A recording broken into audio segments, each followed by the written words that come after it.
It's Wednesday the 12th of October and welcome to From the South. Activists gathered in Bogotá's Bolivar Square on Tuesday to pay tribute to the thousands of victims of Colombia's 50-year conflict and to demand a solution to the stalemate on peace.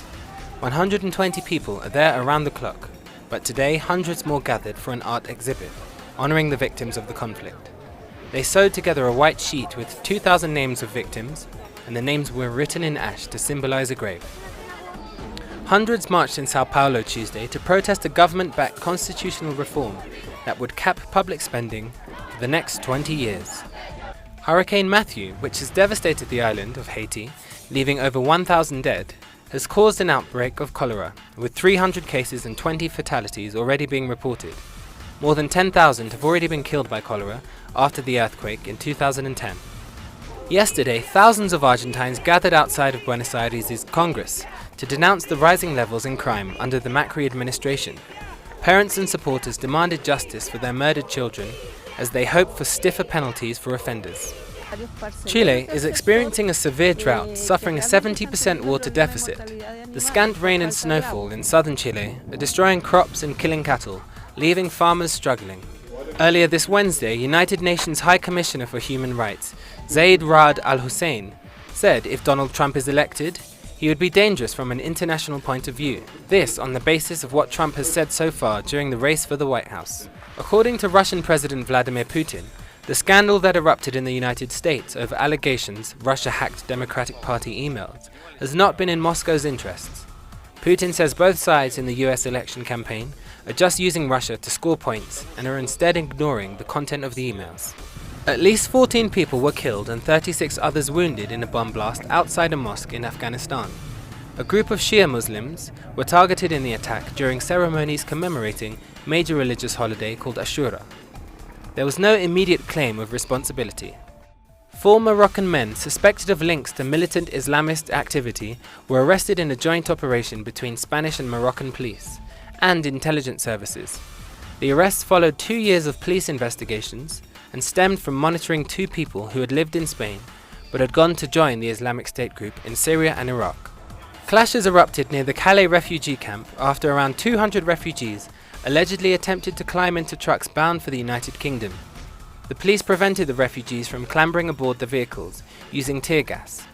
There are some 10,000 refugees residing in the Calais jungle camp awaiting their fate. The newborn baby Walid Shaath, who was born on Tuesday in Rafah in the southern Gaza Strip, has brought the population of the besieged territory to 2 million Palestinians. Hamas's Interior Ministry made the announcement in a statement. According to the ministry, 4,983 babies were born in Gaza in September. The Gaza Strip, which covers 365 square kilometers, is on the list of the most densely populated areas in the world.